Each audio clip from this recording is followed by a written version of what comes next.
Bagaimana jika ibadah haji tahun 2026 tiba-tiba terancam batal?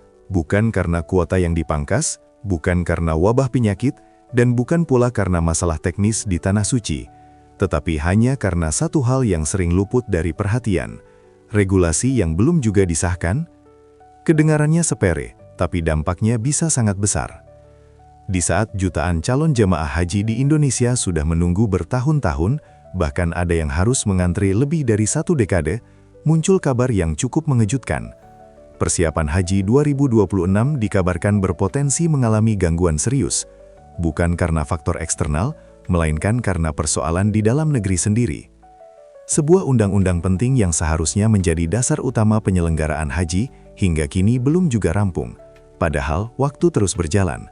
Setiap hari yang terlewat tanpa kepastian, semakin mempersempit ruang gerak persiapan. Bayangkan jika semua rencana besar ini harus tertunda hanya karena keputusan yang belum juga diambil. Situasi ini tentu menimbulkan tanda tanya besar. Apa yang sebenarnya sedang terjadi? Mengapa pembahasan aturan sepenting ini bisa berjalan begitu lambat? Dan yang paling penting, apakah benar ibadah haji 2026 benar-benar berada dalam ancaman? Di video ini, kita akan membahas secara mendalam fakta di balik isu ini, dampak yang mungkin terjadi, serta harapan yang masih bisa diperjuangkan, sebelum semuanya benar-benar terlambat. Akar persoalan dari polemik ini sebenarnya terletak pada satu hal yang sangat mendasar, yaitu belum disahkannya Undang-Undang Penyelenggaraan Ibadah Haji dan Umroh, atau yang dikenal dengan UU PIHU. Hingga saat ini, proses pembahasan antara pemerintah dan DPR masih berjalan dan belum mencapai titik akhir berupa pengesahan. Padahal, keberadaan undang-undang ini bukan sekadar formalitas, melainkan menjadi fondasi utama dalam seluruh sistem penyelenggaraan ibadah haji di Indonesia. UU PIHU berfungsi sebagai payung hukum yang mengatur berbagai aspek penting, mulai dari penetapan kebijakan, pengelolaan keuangan, mekanisme pelayanan jamaah, hingga kerjasama dengan pihak Arab Saudi. Tanpa dasar hukum yang jelas dan diperbarui, pemerintah akan kesulitan mengambil langkah strategis yang berkaitan dengan persiapan haji, terutama untuk tahun 2026 yang seharusnya sudah mulai dipersiapkan sejak sekarang. Kondisi ini menimbulkan ketidakpastian yang cukup serius. Setiap keputusan besar dalam penyelenggaraan haji membutuhkan legitimasi hukum agar tidak menimbulkan masalah di kemudian hari. Jika UU PIHU terus tertunda, maka berbagai proses penting berisiko berjalan tanpa landasan yang kuat atau bahkan tidak bisa dijalankan sama sekali. Inilah yang membuat keterlambatan pengesahan UU PIHU menjadi sorotan, bukan hanya karena aspek hukumnya, tetapi karena dampaknya yang langsung dirasakan oleh jutaan calon jamaah yang menantikan kepastian keberangkatan mereka. Keterlambatan pengesahan UU PIHU bukan sekedar persoalan administratif yang bisa dianggap sepele.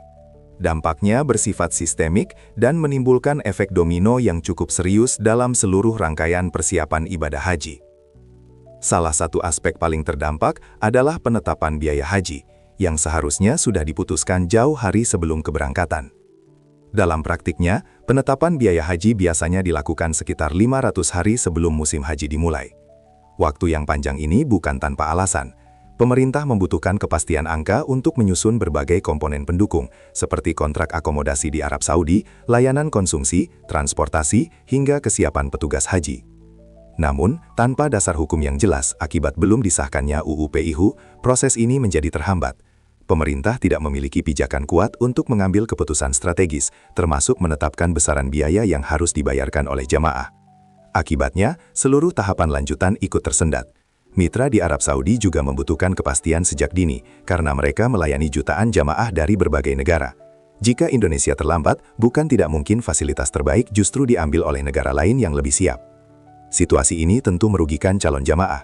Mereka tidak hanya kehilangan kepastian biaya, tetapi juga berisiko mendapatkan layanan yang kurang optimal. Inilah mengapa keterlambatan ini harus segera diatasi sebelum dampaknya semakin meluas.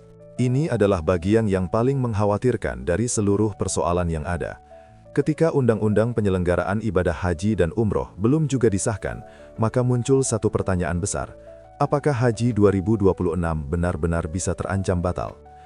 Secara logika dan sistem pemerintahan, setiap penyelenggaraan kegiatan besar negara harus memiliki dasar hukum yang jelas. Tanpa landasan tersebut, pemerintah tidak memiliki kekuatan untuk mengambil keputusan penting. Dalam konteks haji, keputusan itu mencakup penetapan biaya, penunjukan pihak penyelenggara, hingga kerjasama dengan otoritas di Arab Saudi. Jika semua itu tidak bisa dilakukan tepat waktu, maka efeknya akan sangat fatal. Persiapan haji bukan sesuatu yang bisa dilakukan dalam waktu singkat. Semua harus direncanakan jauh hari, bahkan lebih dari 1 tahun sebelumnya. Keterlambatan sedikit saja bisa berdampak besar, apalagi jika menyangkut keseluruhan sistem. Dalam skenario terburuk, jika kebuntuan ini terus berlanjut, bukan tidak mungkin keberangkatan haji 2026 harus ditunda atau bahkan dibatalkan. Ini tentu menjadi pukulan berat, terutama bagi calon jamaah yang telah menunggu antrean bertahun-tahun. Lebih dari sekadar perjalanan, haji adalah panggilan spiritual.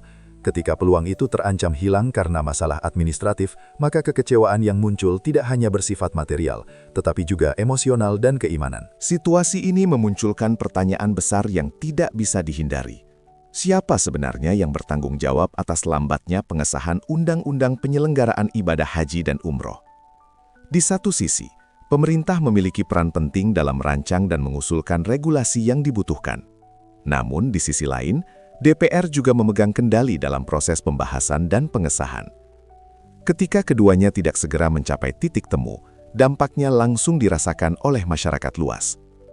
Keterlambatan ini terasa semakin janggal, mengingat penyelenggaraan haji bukanlah agenda baru. Setiap tahun, proses ini selalu berjalan dengan jadwal yang relatif sama dan sudah bisa diprediksi.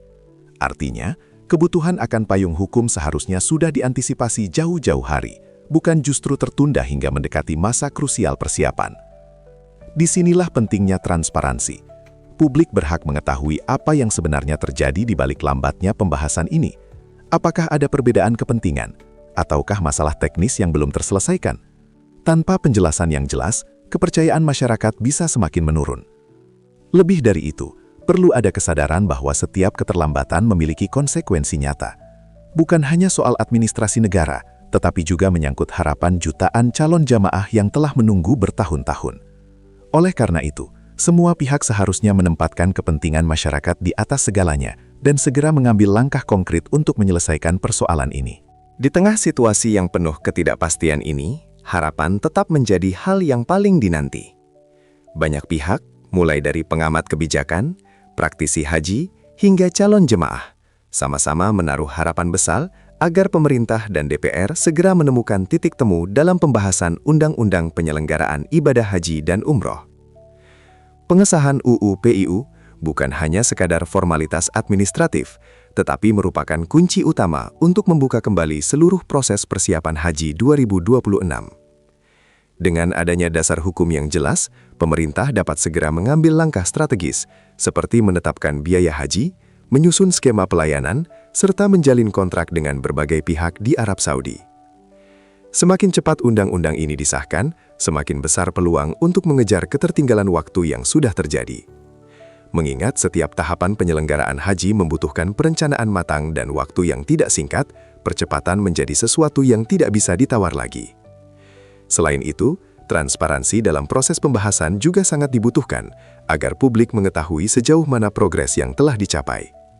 Kejelasan informasi akan membantu meredam kekhawatiran masyarakat, khususnya calon jemaah yang saat ini diliputi rasa cemas.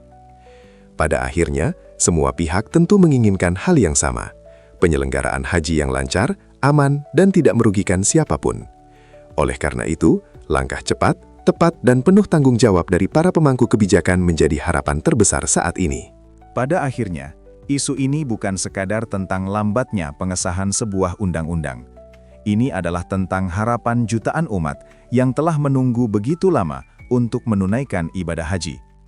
Banyak di antara mereka yang sudah mengantri bertahun-tahun, menabung sedikit demi sedikit, bahkan mengorbankan banyak hal demi bisa berangkat ke Tanah Suci. Ketika muncul ancaman pembatalan akibat ketidakpastian regulasi, tentu hal ini bukan sesuatu yang bisa dianggap sepele. Ini menyangkut kepercayaan publik terhadap sistem, serta tanggung jawab negara dalam memastikan ibadah warganya dapat terlaksana dengan baik.